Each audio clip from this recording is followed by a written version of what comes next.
Hello, Redtox. We are today with Dr. David Williams, Director of the Australian Venom Research from the University of Melbourne.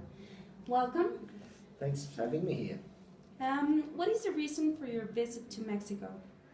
So we're in Mexico this week as part of a WHO inspection team that is looking at the production of antivenoms around the world, particularly from companies that make products that are used in sub-Saharan Africa.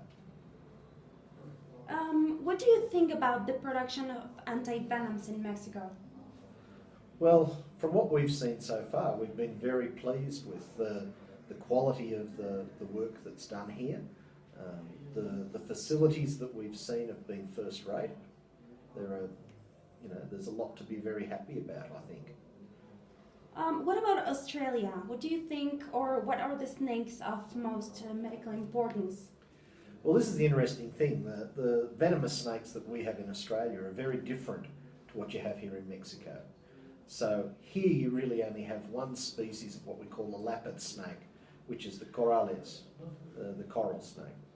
Whereas in Australia we have lots and lots of relatives of coral snakes, and some of them are among the most lethal snakes in the world. We have in our deserts what's known as the inland taipan.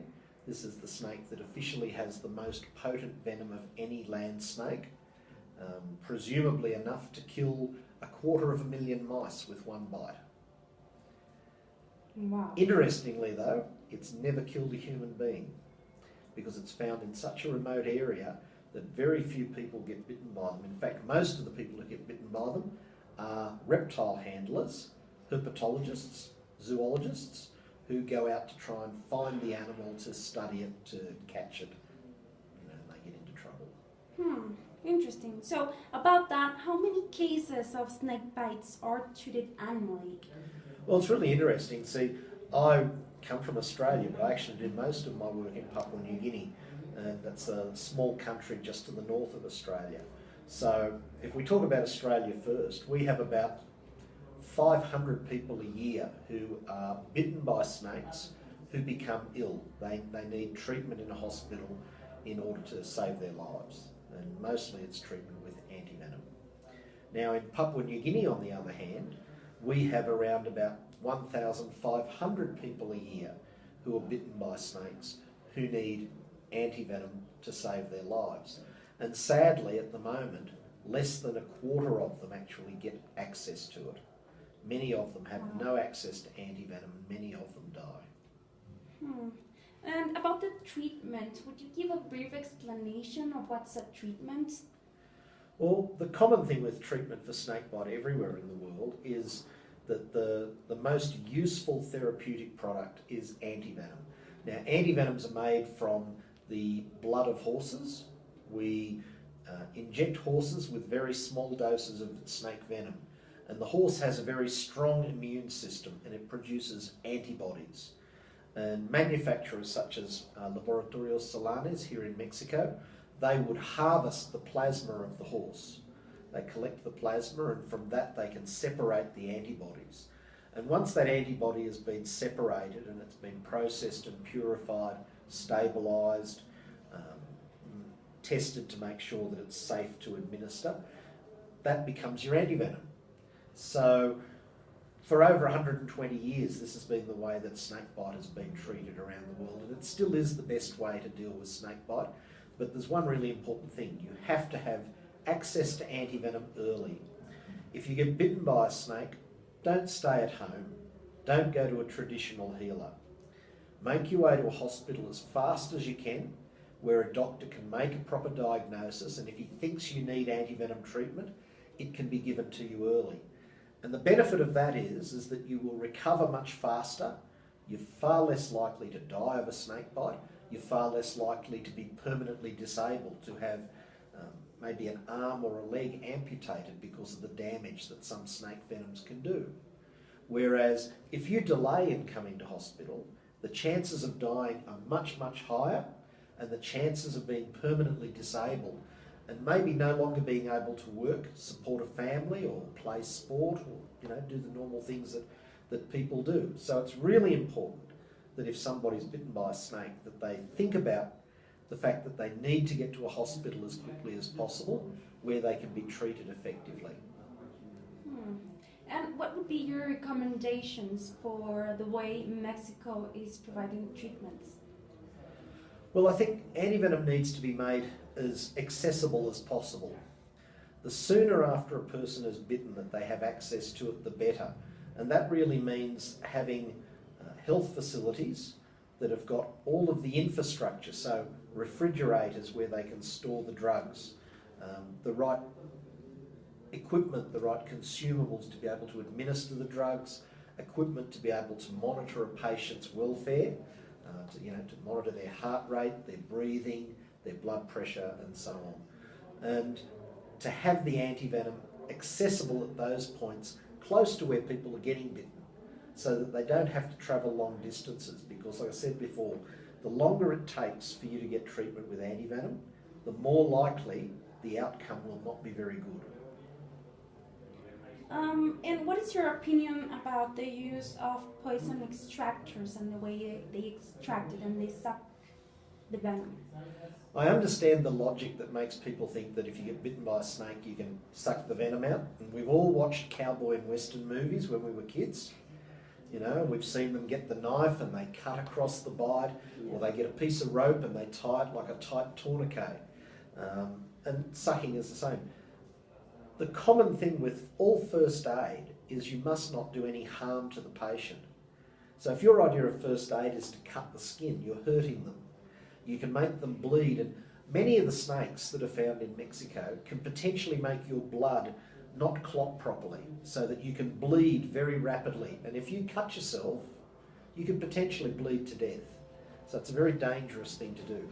The extractors, the fact is that when venom is injected into your skin, it travels away from where it was injected very quickly. And it can travel at up to 8 centimetres a minute. So, 2 or 3 minutes that it takes you to go and get an extractor from the house, the venom's already up here, halfway up your arm. All you're really going to get by sucking the wound is to remove some blood, some plasma, some local tissue fluid. But you're not actually going to do anything about removing the snake's venom. It's already moved into the rest of the body very, very rapidly. Tourniquets are another thing. It's really common that people like to tie a tight rope and pull it tight. Now, the danger with that is if that's left in place, the arm can actually die. That's the easiest way to explain it. The waste products in your blood build up and they poison the tissue. And there are many cases where people have arms or legs amputated as a result of applying a tourniquet too tightly. So you have to think about, well, what can we do for first aid? And probably the safest thing to do is simply to stop the person from walking, stop them from running, moving around, get them to lie down, put them on a stretcher. You can make a stretcher from a couple of branches from a tree and a few people's shirts. Very easy to make a makeshift stretcher and carry them to where you can put them in a car and transport them. Don't give them anything to eat or drink, because there's always a risk that they won't be able to swallow and then they can choke. And don't lay them in a vehicle flat on their back. Again, if they are bitten by corales, the tongue can get paralysed, and if they're laying flat on their back, it will fall backwards and block their airway and they can choke to death in 3 or 4 minutes. So you lay them on their side, just like you would an unconscious person. You put them on their left side with their head tilted downwards so that if they vomit, it will run out onto the ground. It won't go down into their lungs, and it helps to maintain their airway. So these are probably the most important things to do. Keep the person still, transport them quickly to hospital, and keep them on their side so that they can maintain their own airway and they're not likely to choke on anything that they vomit up. And what about snakes? Would you mention what is their ecological importance? Well, you look at it this way. There are countries that have tried to eradicate snakes, and the common consequence of that is that the pests, the rats, the mice, sometimes the scorpions, become so common that they overrun the area. So in Australia in the 1950s, there were attempts to exterminate venomous snakes. And since around about that time, we've had problems with mouse plagues, where literally the ground is covered this deep in rats and mice. And they eat everything. The farmers lose all of their crops. They get into homes, they eat the walls, they eat the electrical cables, houses burn down, you know, machinery in farms is destroyed. And that's a consequence of getting rid of all the snakes. Snakes are very important for controlling pests. So again, a lot of snakes, rattlesnakes in particular, love to eat rodents that would get into your crops, eat your corn or your maize, you know, eat your fruit and vegetables. Some snakes will actually even eat scorpions. And, you know, you're walking around at night, you run the risk of treading on a scorpion and being stung. There are a number of non-venomous snakes that will actually eat scorpions. I mean, even in Africa, we have venomous snakes that eat nothing but scorpions. So venomous snakes have a role to play. They're a part of the food chain, a part of natural life. And, you know, human beings can't just exterminate everything that they think is out to get them. We have to learn to live with animals. It's very important that people think about things like prevention. If you wear shoes when you walk outside your home at night, you're less likely to be bitten by a snake than if you go barefoot. If you're picking something up on the ground, if you don't look to see what you're picking up, you run the risk of being bitten. You know, always look before you lift. It's a very common piece of advice. If you walk around at night, use a flashlight, torch, we call them in Australia. Simple things like that. Going to the toilet in the bush. Number of people every year get bitten in very unfortunate places because they go to the toilet and they don't look. So always look. That's my best bit of advice. Well, thank you very much, Doctor. We appreciate your collaboration. Thanks for being here with us.